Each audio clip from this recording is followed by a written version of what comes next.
right, let's just go ahead and call this meeting over. I'm glad to see all of you today, and Happy New Year to each of you. I know it was kind of a slow start to the new year. For those of you that don't know me, my name is Martin Price, and I'm the director. I head up this advisory council. So warm welcome to all of you. And we're glad to have you all here. It looks like our numbers are skyrocketing over Zoom. So, all right. Also, if I can ask everybody to mute themselves when they're not speaking, please. It looks like there's a couple people not on mute. Irene, Marie. Yes, Irene, do you have a comment? Okay. Mute. Irene, can you just mute yourself, please, to turn your microphone off? Okay, you haven't connected to audio. Perfect. Okay, that's great. All right, somebody was just asking me to make sure that we were all on mute. All right, let's go ahead and start with our roll call so that we know who's here with us tonight.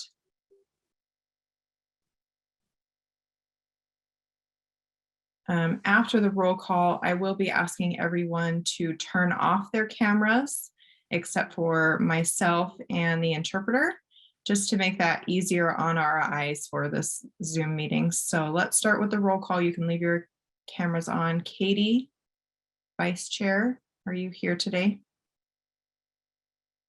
Okay, hello, Katie. All right, Kim Lucas, are you here? Great, you're here, thank you. Larry Lee, are you here today? I see you on the screen. Thank you very much. Welcome.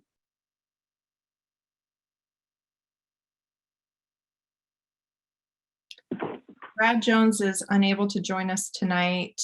He has a conflict with his classes, so we'll excuse him for tonight. Chip Royce, are you here today?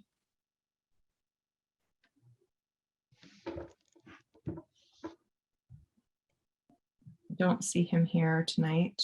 Okay. Cody Simonson, are you here tonight?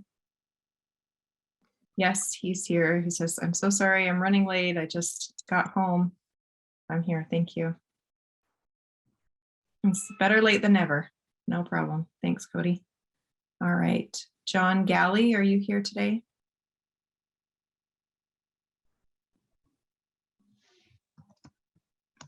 Okay, I'm not seeing him.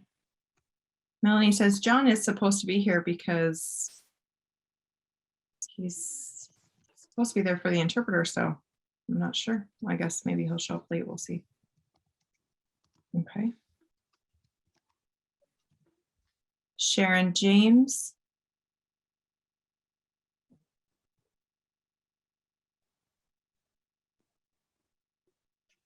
Okay, I see your name on the list. I'm here. Sharon James is here. Perfect. Thank you, Sharon. Glad you were able to join us tonight. Okay. Joe Helfrich.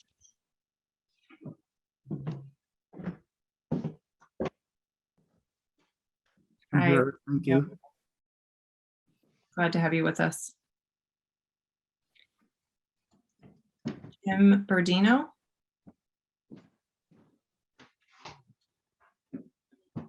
You're here, welcome. It's good to see you.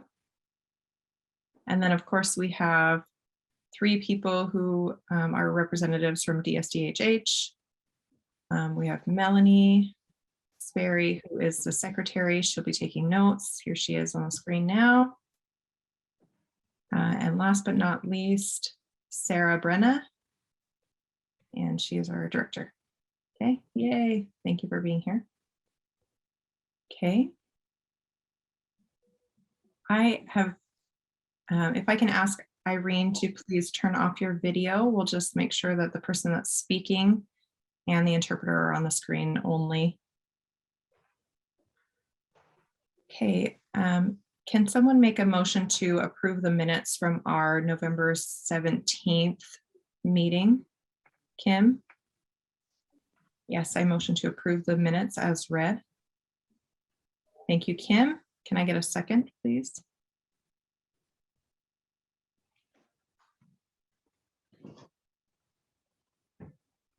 I'll second that. Thank you, Larry.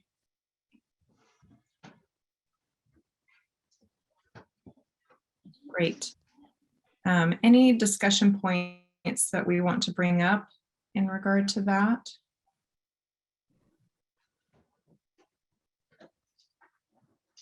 I don't see anything. So if anybody has any objections, if you'll just turn on your camera. If not, then we'll go ahead and consider that approved.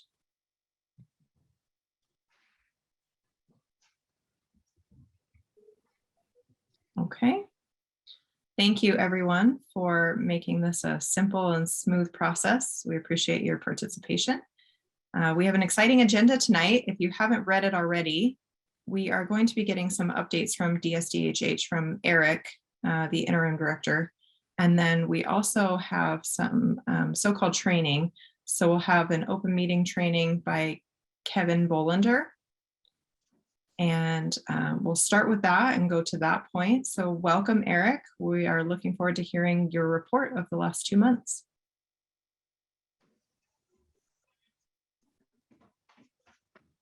I'm going to go ahead and share my screen. So let me know if this works with the interpreter or not. If we have some problems here.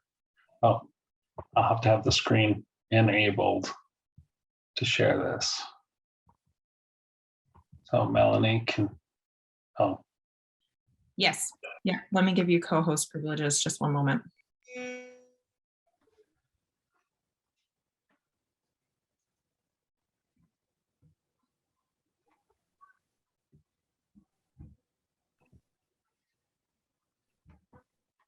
Are you able to share screen now? Yes. Great. Okay, so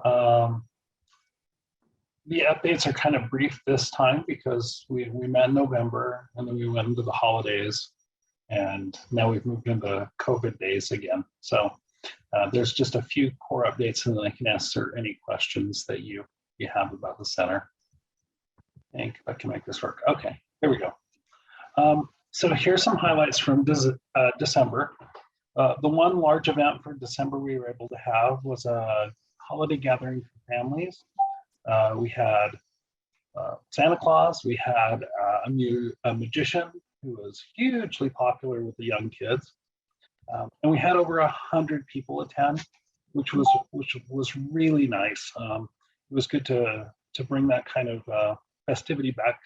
That means that in this fall, we were able to hold a fall harvest, a Halloween event, a Thanksgiving dinner on Thanksgiving Day, and a December holiday Christmas themed event, which is really nice to see the center open. And in every one of those events, we had 1 or 2 or even more 100 people come. So that was really exciting for us to kind of get back in action. And hopefully that leads into more activities in the coming year. We are juggling safety concerns, of course, now that we have sort of the rapid spread of Omicron. So we're trying to emphasize some safer events and some things online over the next month until we see how that's going to hopefully subside. So we don't have any large in-person events currently scheduled for January, but if things look safe, I'm talking to GMS about potentially doing some things by Easter. So we're hoping that April is a safer, healthier month and everyone can come back to the center safely, feel comfortable. In the meantime, anybody that comes to the center is welcome, and we have masks and we do everything we can to observe safety precautions and cleaning, of course. Another thing we did over December was staff in the community contributed to a very successful Sub for Santa event for a family.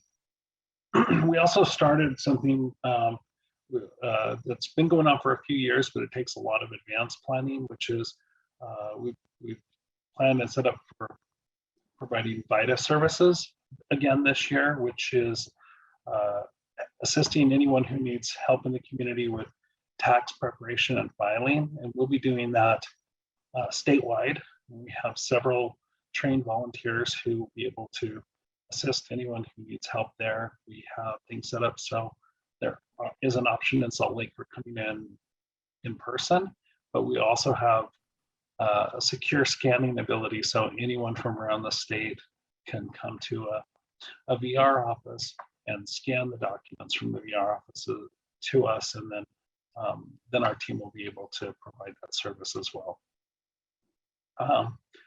In addition to that, something that some of you may have had experience with before, we have a fairly large demo room full of assistive technology for both visual and hard of hearing needs in both St. George and in Salt Lake. And we've had to go through a massive project to inventory those rooms, to clean them up, to get things organized, to put some new systems in place. And going forward, hopefully we'll be able to offer even more options for people coming in to be able to have live demonstrations of technology, to see what kinds of things might assist them, or things they could use in their daily life to help them be a little more effective, functional, timely, scheduled, organized, whatever we can do through those services. So the demo rooms in both St. George and Salt Lake should be open, a little easier to find things. And we're also going through a process over the next few months where we look at what new things are out there, so maybe we can update the equipment even more. And that's both our hard of hearing teams and our CEO team working together, which is really nice. Ron and Mitch from the CEO team, Kelly and Sue from the hard of hearing group, really putting in a lot of labor in to go through years worth of stuff, decide track which things are no longer really technically viable and which things are really going to be useful for people. We had a couple of staff changes, and we do have a couple of openings in our UIP group, our interpreter services. We have a new CDI who's going to help both with deaf interpreting and with some training in our department, and her name is Milena Bonney. She was from Utah in the past. She, I guess, gone up to Washington for a few years, and she's returned to us now. So we're really excited about what she's going to bring to the division. And we also have a new UIP technician who will help scheduling things and working with interpreter testing. Her name is Karen Rama. Some of you might have known her if you've in ASL classes in the past. She was one of our instructors. We have additionally some openings in Salt Lake. We are still looking for a case manager / employment specialist on Annette's team. And we're still seeking nationally for a communications assessor who can come in and give some specialized assessment capabilities that we don't currently have the staffing or equipment for. And we've been doing a national search. There's not a lot of them who are trained and qualified out there. There are other states like Georgia who have them. We're trying to work with them to see what we can do to either recruit somebody who's fully trained or get someone who's very trainable and has the basic education to come in and do it. So yeah, if you know people who have those kinds of skills, would probably be in the training level of a CDI, for instance, that'd be great. Send them our way. We'd love for them to apply for this position. In addition, I believe our hard of hearing supervisor, Kelly Beamer, has made an offer for a receptionist position in St. George. We're just waiting for that to be finalized, and hopefully that office will be staffed and we'll be ready to go. We're also going to be hopefully recruiting for more hard of hearing specialists around the state in the next couple of months, so that we can expand and maybe provide a little more consistent coverage for different groups in some of our more remote areas, Eastern Utah, and I guess Northern Utah's not that remote, but Northern Utah as well. A couple of other odds and ends. We have, in December, we moved into our new MOU formally with Sago Lilly Center for Youth Staff.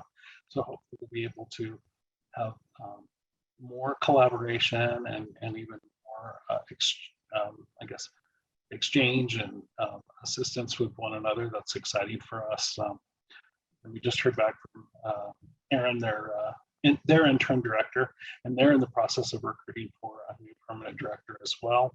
But we're going to start to have pretty regular meetings. They actually came to our staff meeting this last month, presented to us, and they're going to be helping us set up some trainings for staff. So we're excited about that. We are working with our communications department, and we're finalizing the plan for redesign of our communication system with the CEO team. I believe Pamela Maurer might join us today, just to give us a really brief bit of information about that, and also to ask the board some questions about how she can better communicate with you. And finally, the other thing we continued to work on in December was we began working with DFCM, the State Facilities Management Group, to get bids for upgrading the interior of our center to make it more appealing, and specifically to help improve accessibility, including signage and lighting for our deafblind population. And that is all of the PowerPoint updates that I have for you today, and it looks like Joe has a question.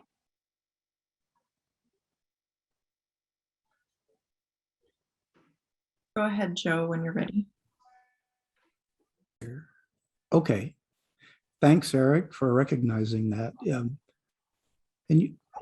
when you backed up to your other slide on the different positions and so forth, does that affect both the deaf and the hard of hearing, or is that site or situation specific?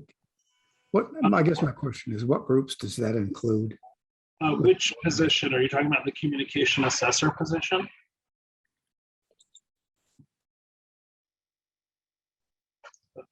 I'll just go through them real quick. There's two positions that are in our interpreter program, and those are primarily going to impact our deaf populations because they're interpreter specific.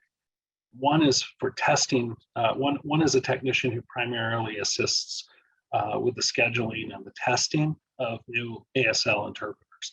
The other, a CDI, is actually a deaf interpreter, and she has a pretty sophisticated skill set in training, and actually has a level of communication assessment abilities that will assist us working. In this case, we're going to try to target refugee populations where people are coming to the US and they may be deaf, but they may not speak English, and they may not have ever learned ASL.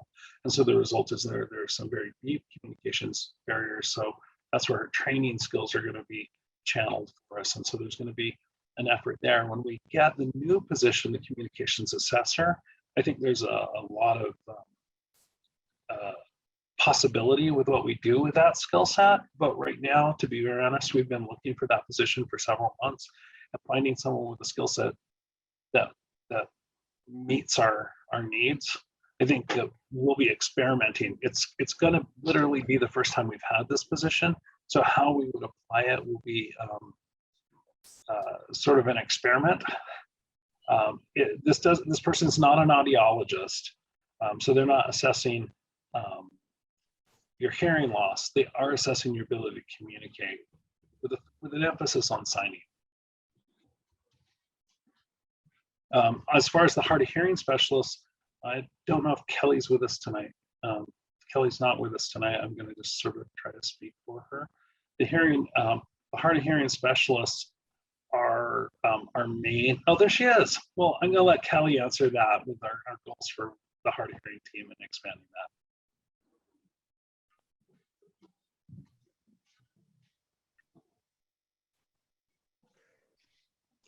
Okay, on the hard of hearing specialist, it's just we are trying to recruit, do a continuous recruitment for areas of parts of the state that haven't been covered, and then recognizing the need in more of the rural areas. We're looking at like northern Utah, like Box Elder, Cache County, Rich County, kind of like up in that northern part. And then we're also looking at Weber and Davis County. And we have one right now for Salt Lake. And then we have one part-time for the Utah County. And then we have a full-time one in southern Utah, St. George, and kind of in all of that south part of the state. But I do need individuals more so in the eastern Utah portion and southeast part. And then, of course, further out west, but we were trying to do that. So right now I'm in the process of creating a proposal to get more recruiting and to get more recruitment and more people in to cover some of the rural areas. And we're recognizing a need in those areas as well. Does that answer your question, Joe?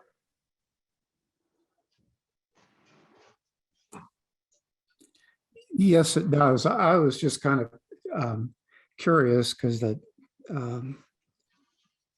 I know we've been talking as advisory council folks on getting ourselves up to speed on how we can interact with this group and help you folks out. And it does answer the question. I was That's just a great question, Joe. That's really great. it wasn't kind of listed on the agenda.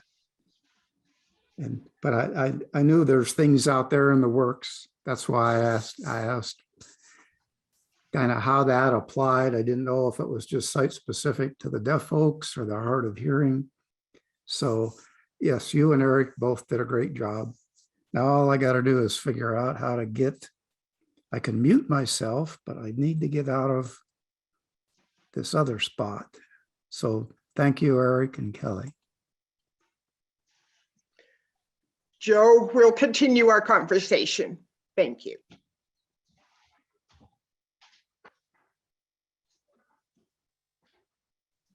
So if there are no other questions, back to you, Martin. And I believe Kevin just logged in too, so we'll be ready at 5:30.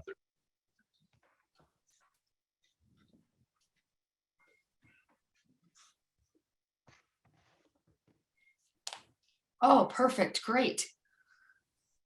Before we do move on, I'm hoping, is there any other people that have questions for Eric? Before we just decide, I'm gonna go on the list to see if any of other hands, you can go ahead and do that's fine. Oh, go ahead. Did you have something, Molly? Sorry to interrupt. John, Kelly, I guess is struggling. He can't get in. He asked me to see if I can wait.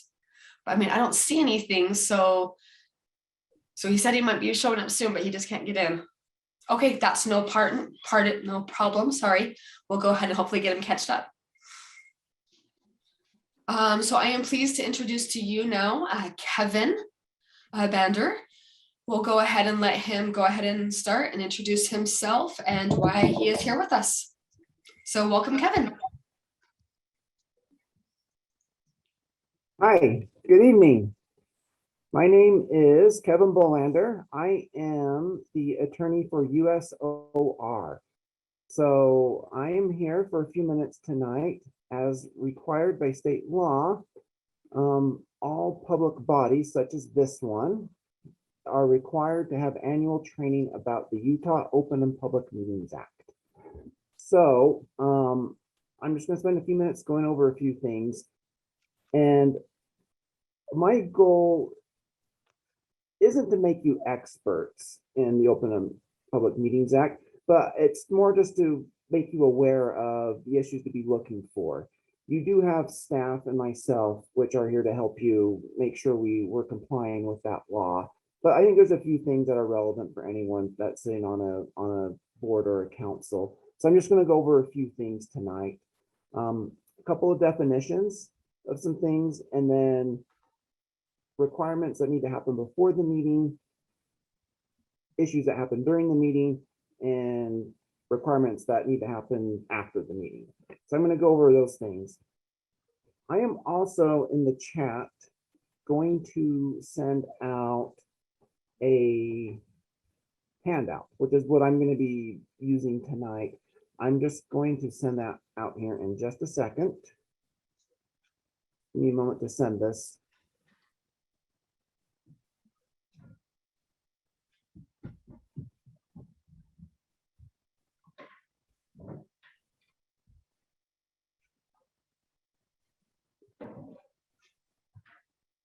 Let's see.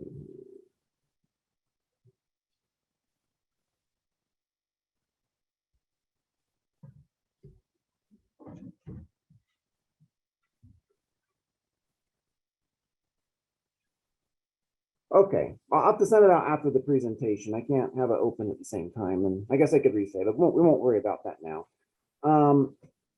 I do have a PowerPoint. Am I able to share screen?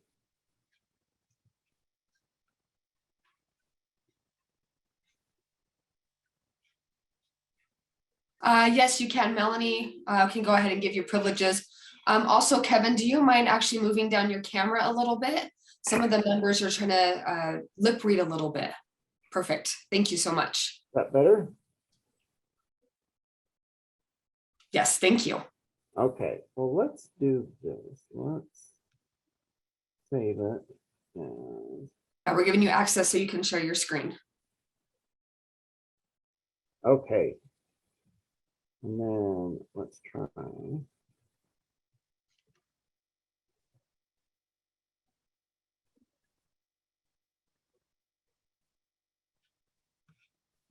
Okay, I just sent a copy of the handout in the chat.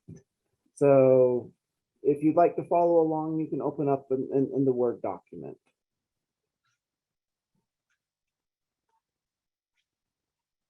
All right. So I'm going to start with the public policy of the Open and Public Meetings Act. And the basic idea is that the state and its agencies take their actions openly and conduct deliberations openly. So the idea is basically any meeting of a public body are open to the public unless one of the few exceptions, which I will discuss, apply. So the default setting for meetings is open, like meeting is open to the public. That is the default setting. So what is a public body? The definition is any administrative, advisory, executive body of the state or political subdivision, basically anything that's created by state law, has two more people on it, spends, distributes, or is supported by tax revenue, and has authority to make decisions about the public business. That includes advisory boards such as this one, or boards that have power to adjudicate issues or authorize funds. But public body does not include, well, I'm going to skip that. The public body, the exceptions of what doesn't count as a public body aren't really applicable to this board. So I'm going to skip that. Sometimes in the act, you'll have something called what's called a specified body. That's more for committees or public bodies that involve the legislature. Again, not really applicable to this group. What I want to talk about is what constitutes a meeting. So a meeting, the definition is the convening of a public body with a quorum. Quorum means a majority, either through meeting in person or through electronic communication, such as we're doing tonight, to discuss an act or a matter under its authority or advisory power. Now, this includes workshop or executive sessions. Those count as meetings. What doesn't count as a meeting is a chance meeting or a social gathering. So let's say a few of you get together for dinner. That's not a meeting. Now, if a majority of you get together for dinner and you're discussing issues that are pending before this board, then yes, that is a meeting. So I want to next talk about requirements before the meeting. And this is mostly up to the DWS or the USOR staff to help with this. But the idea is with notice, if we don't give notice, then it kind of defeats the purpose of having a meeting open to the public if nobody knows about it. So the requirement is of any meeting requires at least 24 hours notice before the meeting.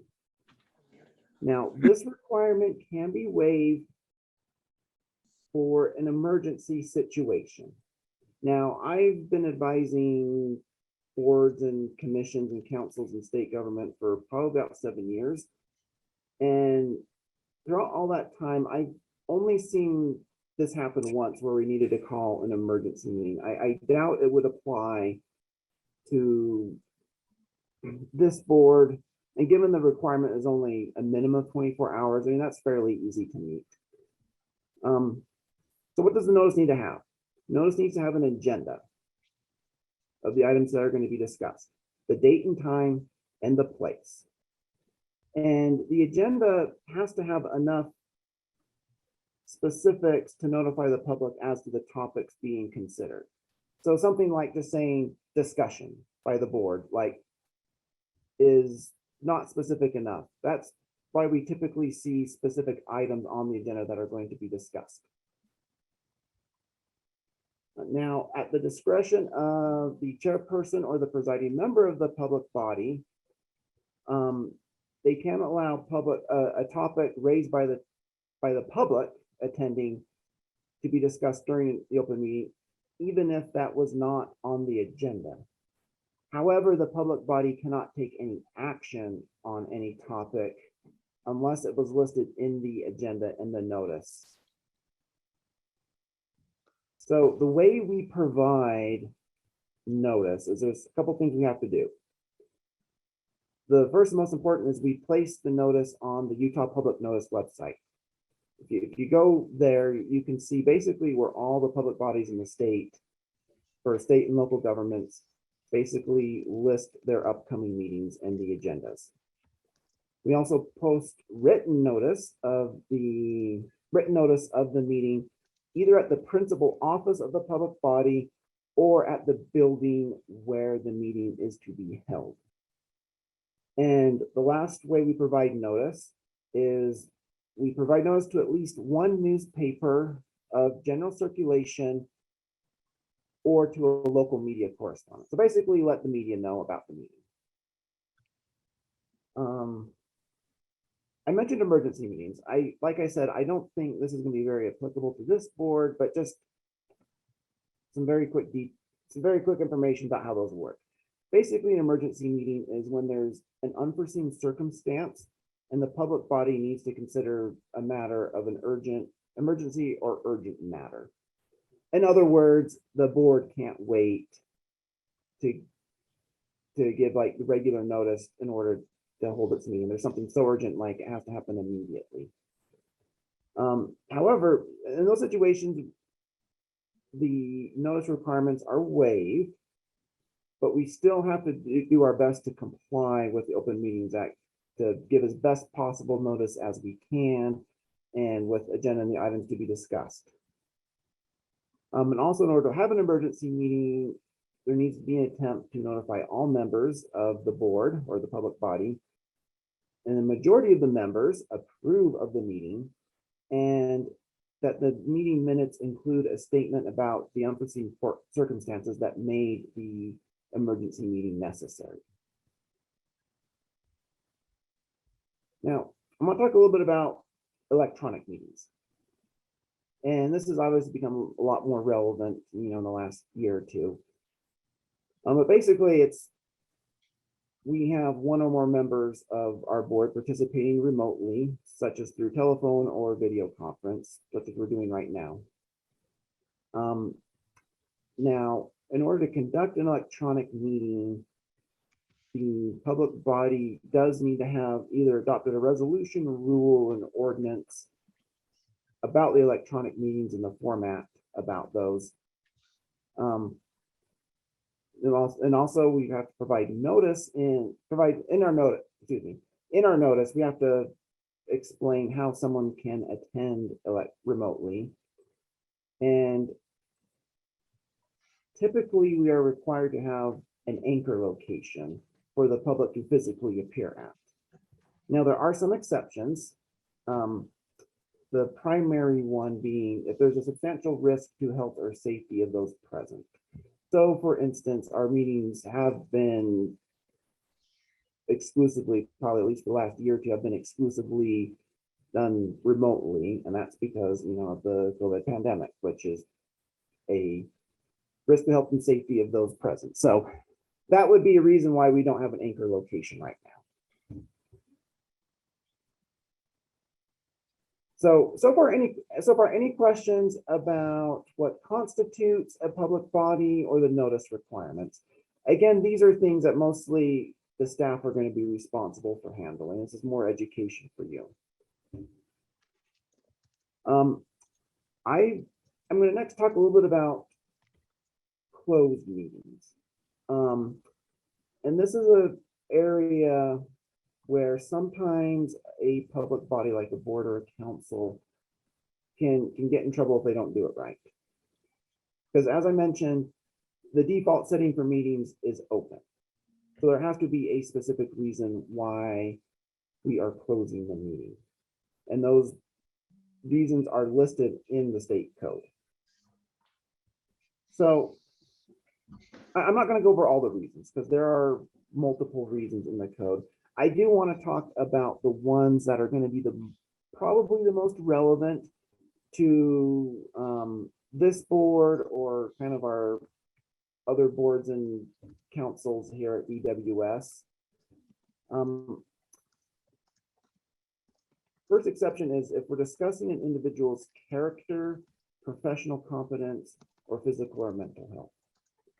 If the topic is a strategy session to discuss pending or reasonably imminent litigation, discussions regarding security personnel devices or systems, investigative proceedings regarding allegations of criminal misconduct, or discussing specific elements of the procurement process. Essentially, if we're evaluating responses to a solicitation, deciding on a procurement protest or appeal, or considering information designated as a trade secret, those would be reasons we would be allowed to close the meeting.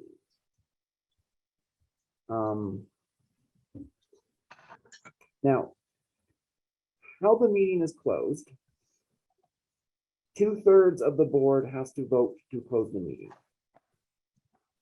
And the board, if we were ever to close a meeting, we first have to hold an open meeting, or at least have part of the meeting be open with public notice before closing it.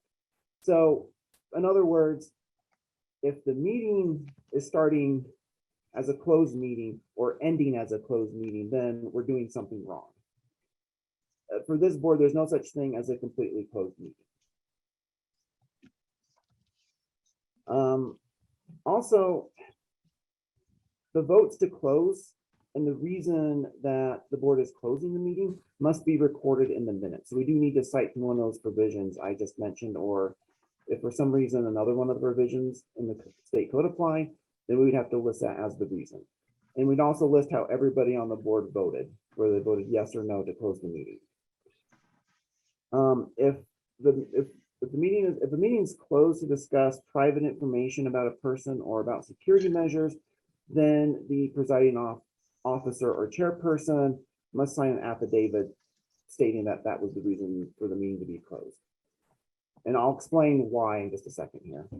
A couple of things about closed meetings. When a meeting goes into closed session, you can't actually make a decision. You can't approve any ordinance, resolutions, or rules, or contracts, or appointments in the closed session. You have to go back into open session to do that. You can deliberate and discuss in closed session. You just have to make the actual action, the actual vote in the open session. Similarly, you can't take action on a take final action on a matter. Again, that has to be done in open session. Nor can you interview a person applying to fill an elected position. Now that one doesn't apply to this board, so don't worry about that last one.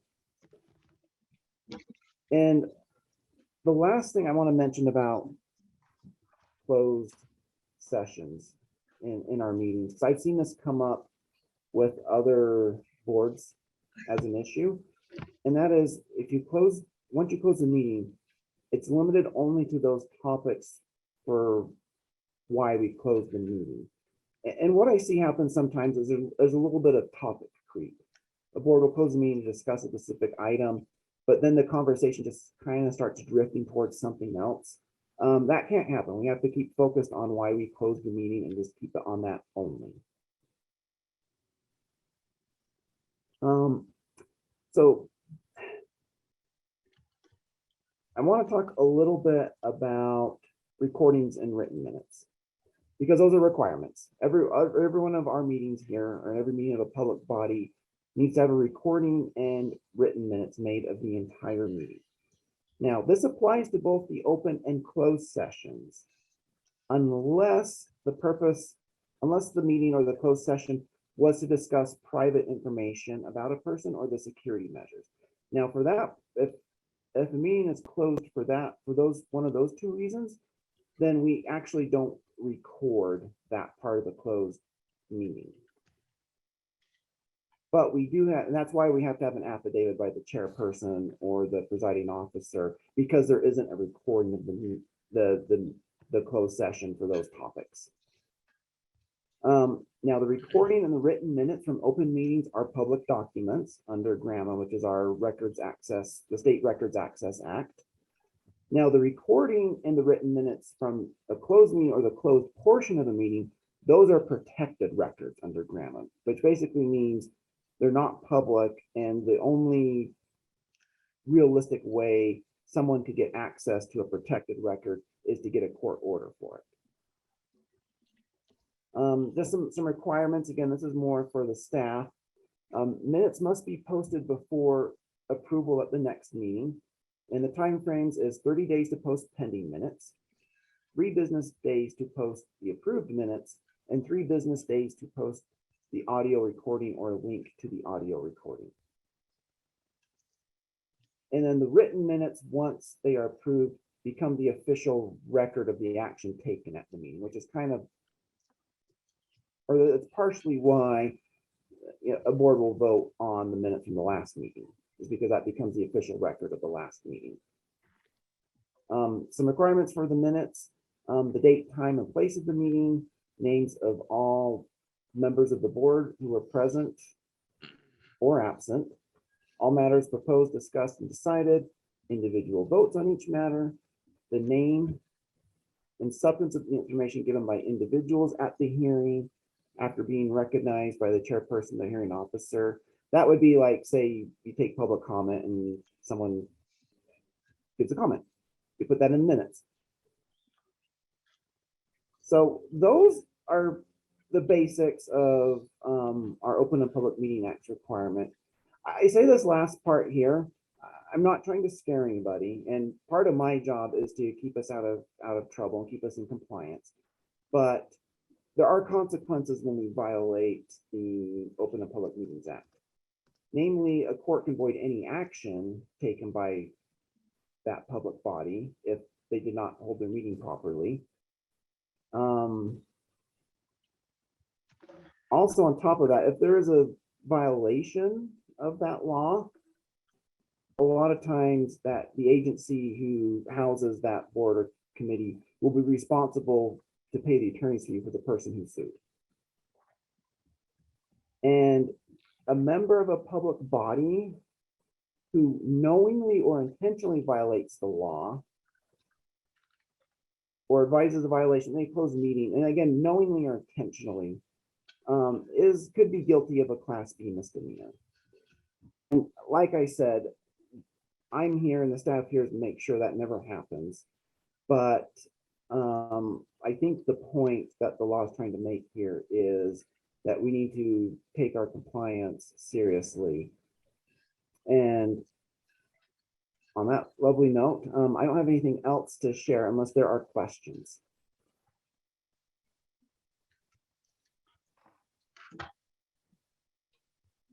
Cody? Yeah, thank you, Martin. My question, so it seems like the audio recordings and the minutes must be posted publicly. Where do we post those? And maybe that's a question for you, Kevin, and then for us as a board, do we have that some sort of centralized place, and where would that be? So Kevin, do you want to address that first? I started looking over this board and the meeting notices, and we're posting things. So I'm still working with Eric on some of the logistics on that. Typically what I've seen, a lot of times I'll see a board, they will post it like on if they have a website or the state agency that houses that board. They'll have a link where you can click on and find old minutes or the audio links. That's probably the easiest way that I've seen it done. But I haven't had enough time yet to check what this board is doing. I am working with Eric to just check on a couple of things right now. Yeah, and I can just say, well, there's Melanie. Yes, we were posting the links on our website. We didn't understand that we had to post it out on a different website. As far as the links for the recordings, those have been put on our website.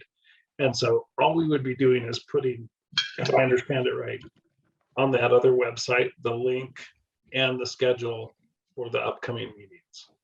Right? This is the meeting. Here's this, I guess, the Zoom link. That's the one question about posting to the websites is when we post a meeting, say for next month, we post that up. Do we have to have the Zoom link ahead of time, or do you have to just have it by a certain time?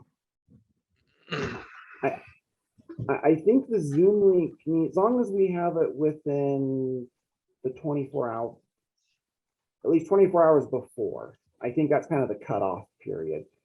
So I think it's okay if like the initial notice says Zoom link to be provide, the meeting will be through Zoom and we'll provide the link. It's just as long as we remember to go back and put the Zoom link in there. Or if it's easier to, have at least our contact information, if you'd like the link, ask here, but it's probably better just to put it in the notice. Just as long as you remember to do that before we hit that 24-hour cutoff, I think we're good. If we have an annual set of dates for meetings, can we post our meetings for the whole year and then be done? Or do you have to do them one at a time? You actually have to do both. I'm glad you brought that up, Eric, because one thing I neglected to mention is part of the notice requirements isn't just the individual meeting with the agenda, but you post the annual schedule for the meetings as well. And now the annual schedule for the meetings doesn't have to have the detail that the individual meeting notices have. It's more to be like, we plan to meet in this month at this day, kind of a thing. So we'll just need to figure out the process for posting on that website so that Melanie can get that information. Yeah, and I can help. I'm a little rusty. I did help back in my days at the Attorney General's office when I was advising some other committees. I remember helping one get registered and make sure their notices were getting on that public notice website. So I can probably help with that as well, just to make sure we're on there. So the big changes for us are simply making sure we post at a different location than the location we have been doing, and then making sure that we're meeting the requirements in terms of doing it ahead of time so we meet the time deadlines. Other than that, we have been recording our meetings, we have minutes, we're following the other requirements, it sounds like, but we just need to move into compliance with the public public meeting notice website. Okay.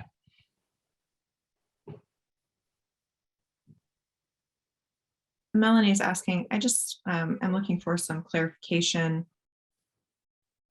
So those minutes, if I'm recording those minutes for this current meeting, for instance, then I send out those minutes to all the members. They check those minutes, and then when they're approved in the next meeting, that's when I post them. Is that correct? Correct. Typically, for each meeting, you will post the pending minutes to be approved. And then, oh, sorry, I said that wrong. Yes, usually you have the pending, you post the pending minutes, which usually is attached to the agenda for the next meeting. And then 3 days after the board approves some meeting minutes, then we post those as well.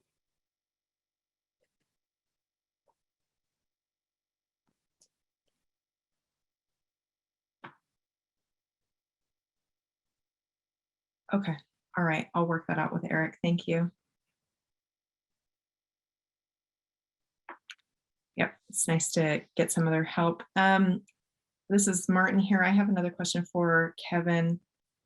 So the public body and then the specific body or specific bodies that you were talking about, I don't see where the advisory council fits into those things because we don't have members that are legislators or officers appointed to our specific body. So where does that fit in for us specifically? You're correct. This board here is not a specified body. You'd be considered a public body. I included specified bodies just more for education because the act talks about public bodies and specified bodies, and a lot of the requirements, most of the requirements overlap for both. So it's just more of an education thing, but if there's anything specific to a specified body, it would not apply to this board.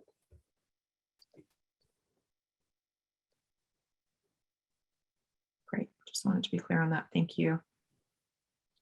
All right. Is there any other comments or questions for Kevin? I did see one in the chat about when the act became active. And I don't know the exact date the Open and Public Meetings Act wasn't active, but it has been around for a long time. Years, possibly decades.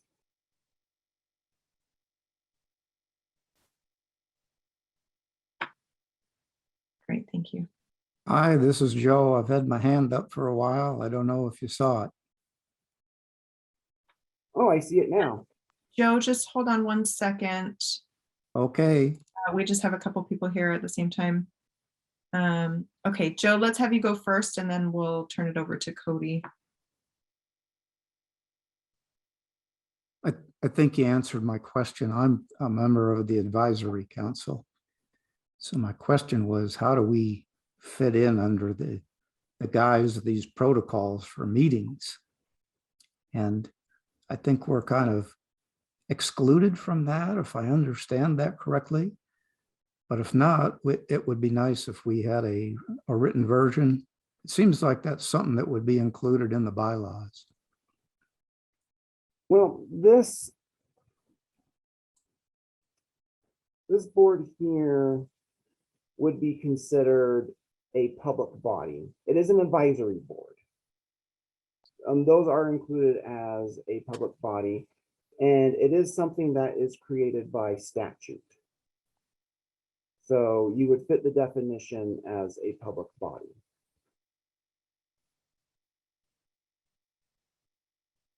Okay, then the little spiel that you have just given, is that is that in the bylaws or is that in writing somewhere that we can get a copy of so we can make sure we understand everything very clearly? Yes, it is. You can find, it's actually in Utah code. It's, I have the reference on that sheet I sent out, but it is Utah Code Title 52-4- but that's the chapter. Kevin Yes. or Martin, Mr. Chair. I just wanted to clarify too that, really as members of the board, the key thing for you to focus on would be, we rarely close a meeting. We talked about closing meetings a year or so ago and probably did so for not good reasons, but we have not done that since. We do have a handout that we'll send out to you after the meeting that Kevin sent us. And I'm trying to think if there's one other question. Basically, the onus is really on us as staff at the division level to make sure. And there's a question of what a political subdivision is. That's like a city or a county. Those are defined and created by the state legislature, and they're called political subdivisions. Right. And again, the goal of this training is not because the board members are required to be experts in the Open and Public Meetings Act. No, you have staff to help you with that. This is because it's a requirement to do annual training, and it's more just to kind of highlight the most relevant issues, just so if there are questions, you can at least be asking the right questions and getting the right direction. Okay, I did download your little document. Thank you. Thank you. Cody, you had a question? Cody says, no, my question has been answered. Thank you so much. Okay, I don't see any other questions. So thank you, Kevin, for your time. Thank you for being here. It's nice to hear a different perspective, somebody outside of DSDHH tonight. So thank you for being involved tonight, and thank you for taking the time to be with us today. Thank you. Thank you for your time. I'm really happy to introduce myself. I look forward to working with you all as needed, and that's why I'm here. So thank you. Enjoy your evening. All right, thank you. Switch interpreters again.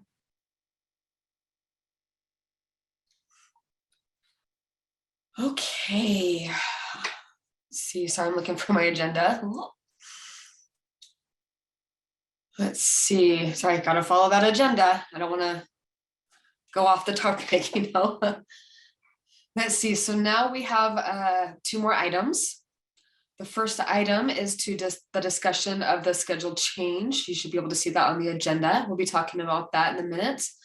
And then the last one is for the roundtable, the announcements. So if there's any organization or individuals who want to make announcements or comments, that's what we'll have the opportunity to go ahead and do that. So let's see. So last executive meeting, the presidential chair and the staff got together and we discussed some of them and the feelings to have the change at that time, at that meeting, about every other month.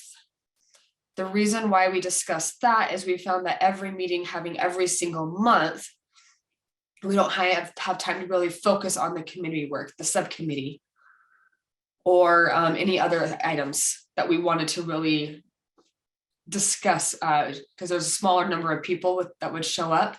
Plus, outside the public people, we want them to be able to join in and discuss as well.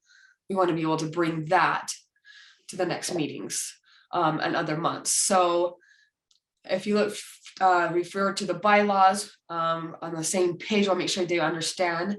It says in Article 3, regular meetings, the full council will host meetings for them to decide.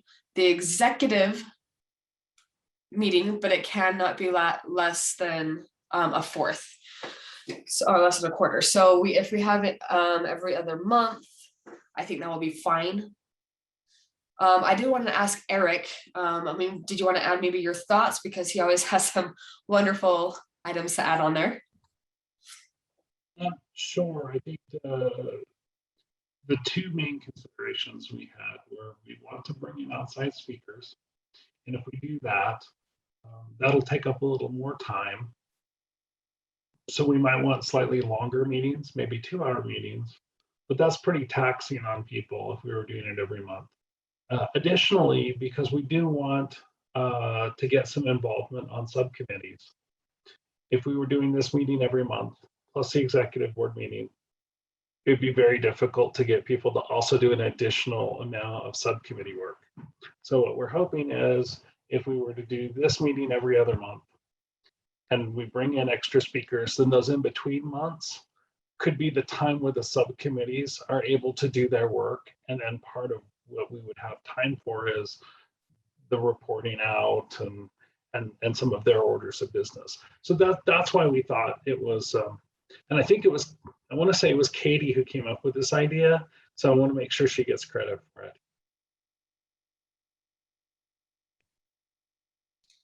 Thank you so much, Eric.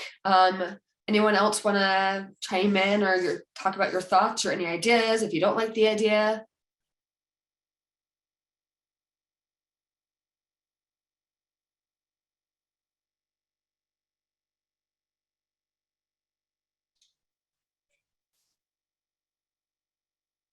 I don't see any hands raised. Okay, just wanted to make sure that everyone was understanding what we are discussing. So January, we will have the meeting, the full committee. Next month, we will be focusing on the subcommittee work. So we'll do that with the staff, with each other, with public, so that way we're able to discuss things kind of more in depth, any issues that have impacted the DSDHH. We can propose that, you know, for the next meeting to be brought up in March. So I know now there is no meeting, I believe July, I think that's the normal schedule, but there is no meeting for July and December. Melanie's saying yes, correct, for both. Thank you, Melanie. So with that in mind, January, March, May, then there's none in July. So May, so we wouldn't have anything until August. That would be our annual meeting in August. So I don't know, we're trying to figure that out. So, I mean, if there's no concerns, you know, for that committee, we can go ahead and figure that out for the calendar, but it's a proposal for you to approve. We can go ahead and do that into the next meeting in March. Any questions or comments? Don't make me call on you. Go ahead, Justin. Yeah, I believe the bylaws say we need to elect the chair and vice chair in the June meeting. Has that been considered, or are we going to move that in the bylaws?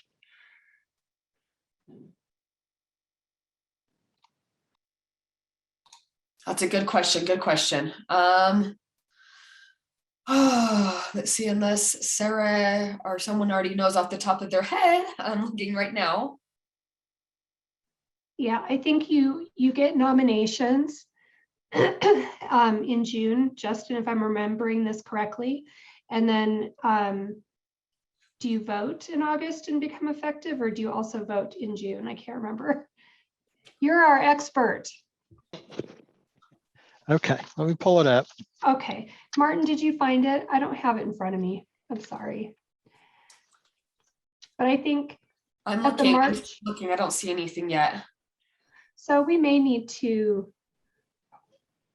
Let's see, proposed members for the election. I'm not seeing anything. Okay, election is, officers shall be elected at the June meeting and start their term August 1st.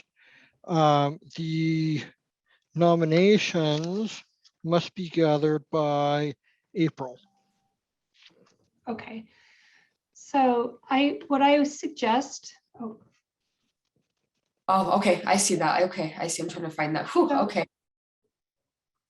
So, sorry, really small print. It was really hard to miss. Sorry, really easy to miss. Sorry. So, Mr. Chair, what I would suggest is that we, if the committee is not opposed to changing the meeting dates, we can go back and create a schedule. And with the executive committee, we can send out those dates to everybody. And that would include information about nominating a new chair, or it can be the same person, again, if they are so nominated. They could serve another term. So maybe what we should do is a refresher at the March meeting about how that works. And we'll send out that information to everybody and give a little training in March on how that'll work. Yeah, okay, thank you so much. John, did you have a question?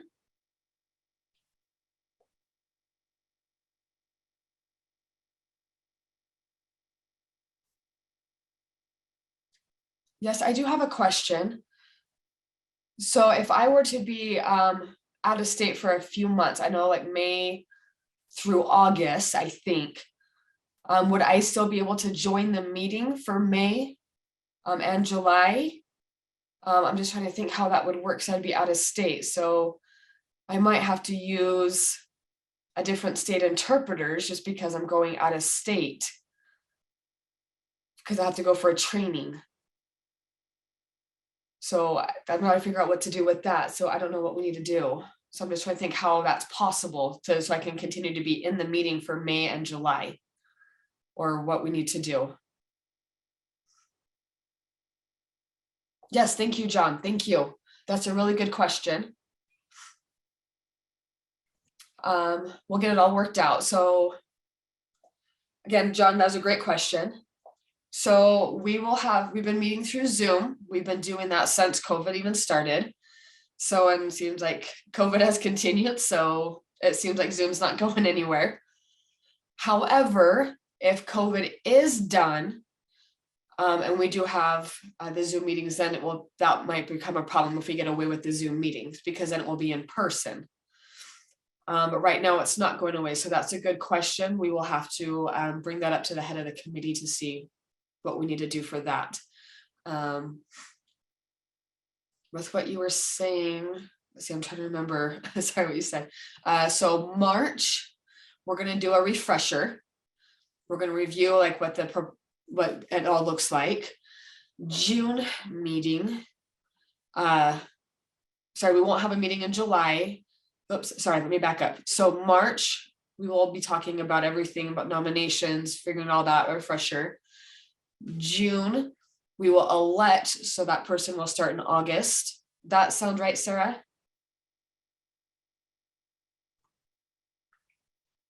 Yes, okay, perfect. Thank you, Sarah. Is there any other comments?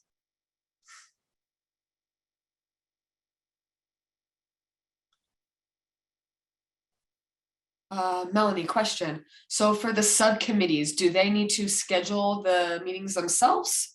Or how will that work? How will that run? Oh, that's a good question, Melanie.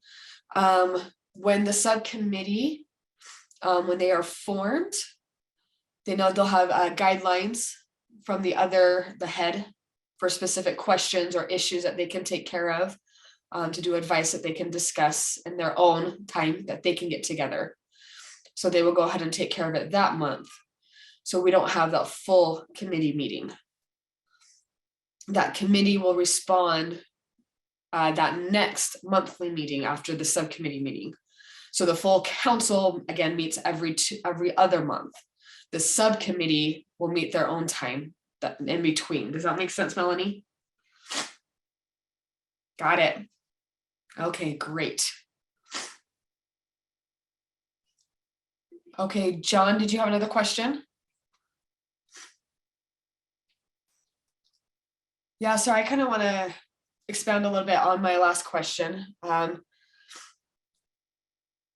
So am I still allowed to join in the meetings through Zoom, even though I will be out of state? because I'm going to be I will be in Oregon. But I mean, I still would like to work with you. I just have to figure out other interpreters. But I'm wondering, can I still do that through Zoom, Sarah? I think we need to figure that out. It depends on if we're having a Zoom meeting. If yes, then we will do our best to accommodate an interpreter in another state. I'm not exactly sure how that works, but we will be researching that for you. We'll let you know before May because you have now made that request. So we will do our best to get you involved and in the meeting. We haven't had a lot of Zoom and in-person meetings. It makes it a little more challenging technically. So we need to figure out the best way to do electronic meetings, and we will do that and let you know. Perfect. Thank you so much. Perfect, Sarah. I agree with you. We will try to do both Zoom and in person. Yes. It's like, driving a car on water. Okay. Good connecting with the students. Connect you for the third Wednesday for next month. Just let you know what's going on. So we'll know something before that time. But for now, let's do some roundtable. If you guys have any announcements, we can go ahead and take turns. How's your organization doing? Or how yourself as an individual is doing on the term, the quality of life here in Utah, whatever, feel free. Time is yours.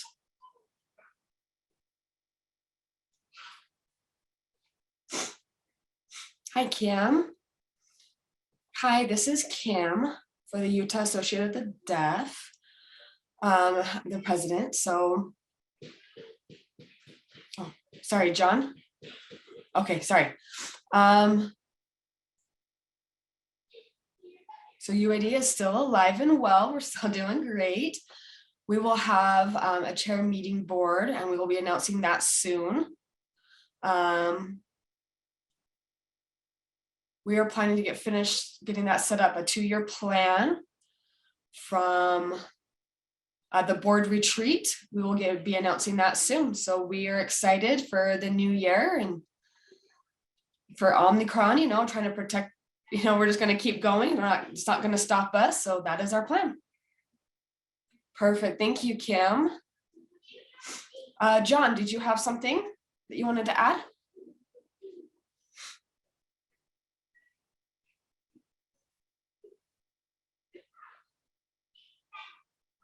Yeah, so that SSP, that place is available for advertisements, that we can continue to do that. If you all know somebody who lives in the Weber County area, I would like just let me know to go back and forth. And then to let you know, you can contact Chris Wakeland. He's been helping with that as well. Thank you, sorry, job position. And have that available. And they're looking for somebody to hire. So perfect. Thank you, John. So we will repost that announcement as well. So thank you so much. Anything else? Oh, I see Pamela. Hello, everybody. It's good to see you all. I'll keep this really quick. I know you're all very busy.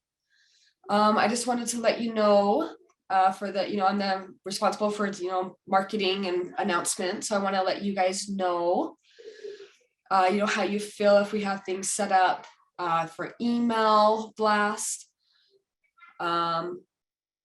With events, really big events going on, or it's like some classes, some people feel like, oh, well, maybe I do want to know about it. We tried to let you guys know about that, but it seems maybe all the subscription to that, I don't know if it's going good for you guys, or we just want you guys to be more in the loop of the events that are going on. We're just hoping to get more involved with everything. So, I mean, I don't know Is anyone interested for getting that set up, or what do you guys think? Well, if not, Martin saying it's not of all of us. That's actually a good question. What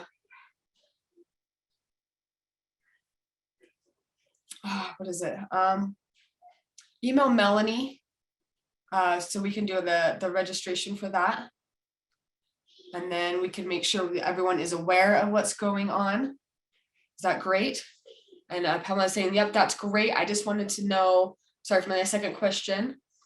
For the meetings for every month for the news, the community, I thought that'd be a really good way for people to know kind of what's going on, what people are doing, just really a short, like summarize everything, invite whatever's going on, but people can be interested, but we can email Mitch or me or by the third Monday of every month. If you wanted that added into that next month, that would be great. So we can go ahead and advertise whatever you guys want. Perfect, Martin saying thank you so much. That's great to get the organizations, each one included, and you can share everything that's been going on with them. That is great.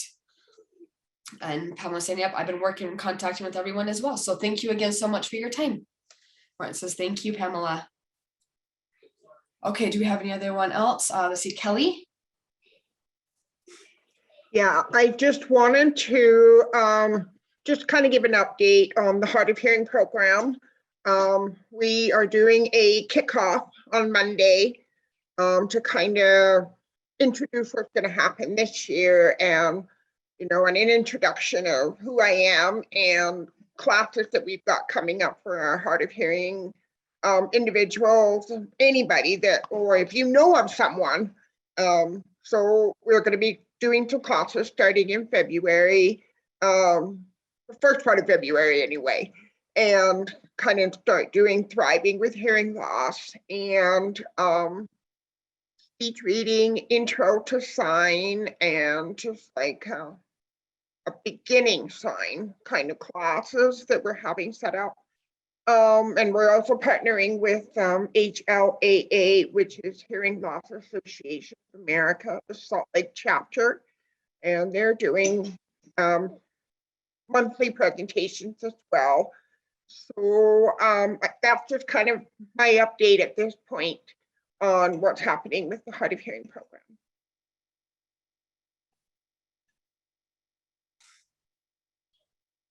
Okay, perfect. Thank you so much, Kelly. Anyone else? Let's see, I see one more hand up. McLean?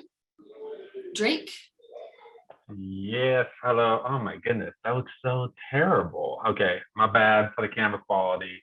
Hey, I just figured I would get on and kind of give an update on some of the accessibility stuff that I've been trying to resolve for the hard of hearing in the deaf community. So as a lot of people have noticed or may have not have noticed, the Megaplex has been doing a lot more open captions. I've been working with them for about 2 years now, and so we kind of came to figuring out what's the best way to provide the accessibility, since I know a lot of us have been asking for open captions from both the hard of hearing and the deaf side. So they've been doing a lot more at a lot more different theaters. But I figured I'd give you an update in terms of if there is a screening that you guys do want for them to provide. They've let me know that if you give them 3 days or more of a heads up for whatever movie you're trying to see with open captions, they can switch it over for you by request, as long as it's not like the opening weekend where it's going to be the craziest for them, which is really massive because before we got the most odd times. So they've been pretty excited trying to provide us with all the accessibility needs that we need. And if there's anything that you guys are lacking in the community from the Megaplex or anything Larry H. Miller owns, I do all their ADA consulting. So yeah, just let me know. If you need my contact info, just let me know. And then there will be Adobe's having me test out a new system that they'll be rolling out to all movie theaters. So if there's anybody interested in trying that out, giving input to Adobe, the company, they've specifically asked me to test it out, and they allow me to invite whoever I want. So more than happy to do it more. And if there's anything that you guys think we need to get more handled in the community, feel free to always reach out. Because yeah, that's going to be a big goal for me for 2022. So I figured I'd give that update. So then all the organizations can provide that info for who they know. Yeah. Is there any questions I can answer for that by chance? If not, it's okay.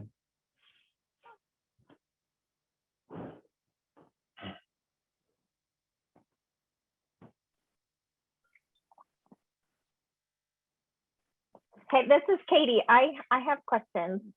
Okay. Yeah, what's up? That sounded really awesome, but I was wondering if you would just restate that again so I make sure I understand exactly what you're saying. Are you saying that if you want to go to an open caption movie and that is not currently scheduled, you can request for them to make it an open caption movie? Yes. So the Megaplex, and this is just very recently, so not a lot of people know about it. It was one of the concerns that the community was having was just the specific times, or it just doesn't work with schedules. And because the AMC theaters and such were doing more open captions, it means that it's becoming more mainstream, because the Megaplex was doing it more because we fought for it for so hard, but now it's becoming more a national thing. So that is why they're doing more with open captions, because they try and do as much as they can, as long as the studios don't get mad at them, the movie studios per se. So as long as you give them 3 days or more, and it's not on like a premiere weekend, like say it's like Spider-Man, it's going to be hard for them to do it on like a premiere weekend, because it's going to be so crazy for them. And it's just for those reasons, it's just going to be harder. But as long as it's not during those kind of time periods and you give them 3 days or more, they can make those accommodations if necessary. It's just something they have to switch over. So it's something they have to manually go in and switch over. But now, if you go on Megaplex, you'll see that they actually have been doing a lot more night movies and day movies.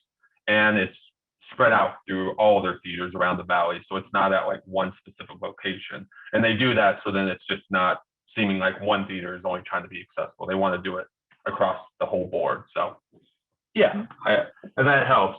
And obviously they're still getting in the groove of things. So that's why they want as much input from us. If there's issues or the front desk is making it more complicated, it should be pretty straightforward. It's not really a hard accommodation, as long as you just give them a little bit of a time at the end of the day. So yeah. That's super exciting. Thank you. I'm very excited. My daughter, we've been several times, and my daughter uses the closed caption devices, and they have been getting better. They have been getting better, but she doesn't like to use them because it's in the way of the picture. So yeah, really cool. and that's what they're trying to change. Actually, Dolby, the thing that they're rolling out, which I think the community will also like, I think across not even just hard of hearing and deaf community, but also for the blind community, the Dolby came up with a system that has it all built into one device. So you can select between blind accessibility, the hard of hearing accessibility, or any kind of accessibility they have for that. And it's all in one device, as opposed to having the front desk set it up. It's already built in, and then you select what you prefer at the end of the day. And something interesting, if I can take a little bit more time, one thing I learned in Brazil, they actually have it built into legislative that they have to have American Sign Language as accessibility for all the movies.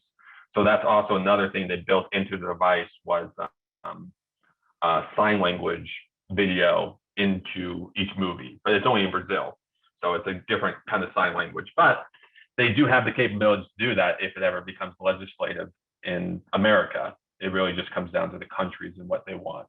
So yeah, but yeah, if there's any other questions, or I'm glad they're doing it. They're super stoked, and it really just comes down to us providing feedback and keeping on top of it. So whenever you do go use their accommodations, just let them know that we appreciate it, because the more feedback they give, the more it makes sense for them to keep doing it.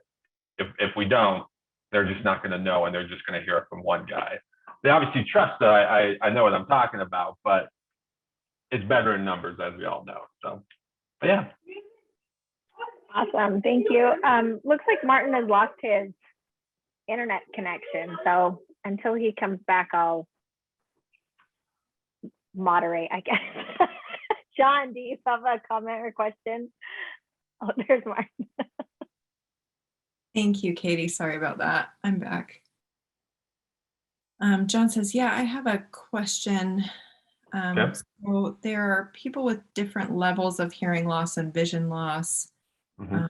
So potentially there are some people that are interested in going to the movies, but maybe they can see the action, but they don't see well enough to read the subtitles on the screen or follow along with the ASL. So like you were saying in Brazil with the ASL interpreter on the screen, Mhm.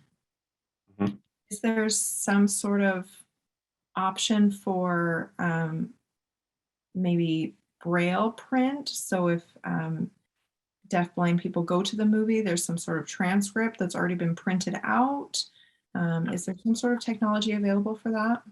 As far as I'm aware, and I just started partnering with the Utah Film Commission because they actually didn't have any resources for someone who's in the hard of hearing in the deaf community. And a lot of films come to Utah for tax incentives and such from LA. And because I did film before I did any of this, I knew who I needed to talk to. And they've been doing a lot with the deaf and the hard of hearing community that I've noticed. So I wanted to make sure there was some sort of resource. So then that way it's done right. But as far as I'm aware, and I don't know as much about blind technology or deaf blind technology as I could, but I don't know if there's anything currently. The only thing that they have that's standardly put into probably 90% of films that you go to is just blind accessibility, which would be the audio transcript where it just tells you everything in the movie. As something in terms of the medium between the two, I don't think our community or that community has really spoken up about what they would prefer, because doing a Braille transcript for every movie means that the studios have to do that for every single movie, which is not necessarily not a right to ask for it, but we also have to make sure it's something that we do want as a community too, because if we fight for it and then we don't use it, like some of the technology that they provide, the movie theaters kind of don't want to buy more accessibility because they're trusting whether it's me telling them or someone from the deaf blind community that has a preference. So that's why when I work with theaters or any business, I go, this is generally what I would look at, but I think it comes down to what people enjoy and how they prefer to consume the content. Because obviously hearing loss and vision loss is on a spectrum. So it's hard for me to speak for a general group.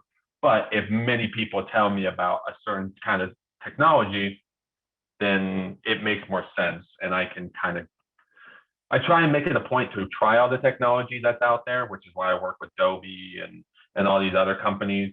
But with working with Phonak and different companies like that, there's just so much technology that's coming out for our community, whether that is really helping our community or not.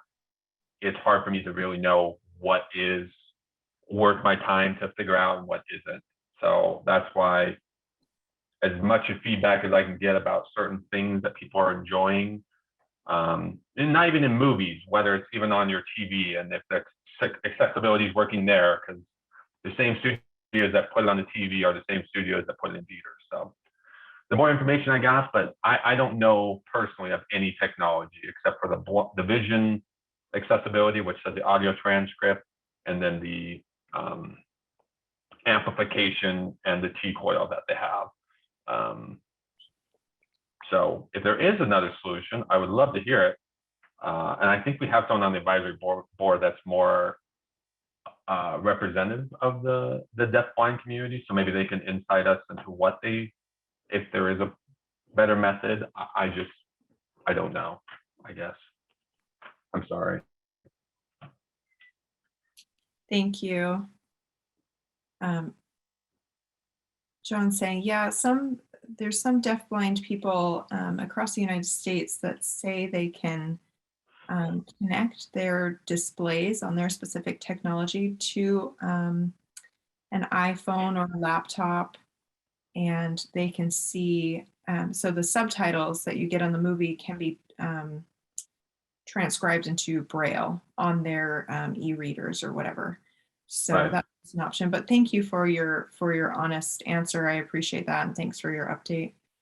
Martin course. says, McLean, would you mind maybe putting your contact information in the chat so that everybody can have that? Yeah, no, stranger danger. My mom taught me well. So unfortunately, I will have to pass on that. I don't want to know. I'm just, yeah, no, of course I can do that. That's not a problem. Yeah, I'll put it in there. Yeah, the problem, and just so everyone's aware, like asking for things with like iPads or things that allow us to bring devices in, the studios don't like us to do that per se because it's a privacy thing where they're worried that people will steal information about screenings and stuff. Don't know why that's really a concern because the day that it gets released, everyone kind of knows what's going on in the movie, but that's kind of why there isn't really accessibility that goes to our phone. At least it's not mainstream for them because they worry about privacy or us recording things on the devices. Obviously, for our community, we know why we would prefer it because it's easier that way. But it's really for the general public. They don't. If they make that rule for us, they worry that people might exploit it and then do some illegal. I don't even know how that works, but that's at least from the studio side. So yeah. So, and if there's any movies, because there are some movies that come out that are not accessible, just for context, the Megaplex doesn't control what accessibility is provided by movies. So if there is movies that you would love to see that you know don't have accessibility, if you let me know, I'm trying to be more in contact with the studios that are making the film projects because it's ultimately their responsibility to handle those issues for us. It's not the theaters. The theaters are just screening what they are given. That's why some movies do and don't. If there is movies that you are seeing that issue with, please let me know. And because I want to personally reach out to the studios and kind of, because a lot of them don't know their community likes that. And I think there's a big divide between what they know they should provide, I guess. So, Yeah. Thank you. Of course. Thank you, McLean. We really appreciate your time. We're a little bit over time for tonight, so we just want to make sure we can wrap up. Of course. Appreciate it. Thanks for letting me speak. I appreciate it regardless. Thank you. Yeah, thank you. Appreciate it. All right. Thank you, everyone, for your participation in the meeting tonight. I feel like it was a very productive and successful meeting. We look forward to new things happening this year and coming from you. Please stay safe and healthy. Please, please, please. But we'll go ahead and wrap up this meeting. So take care and have a good night. Thanks all.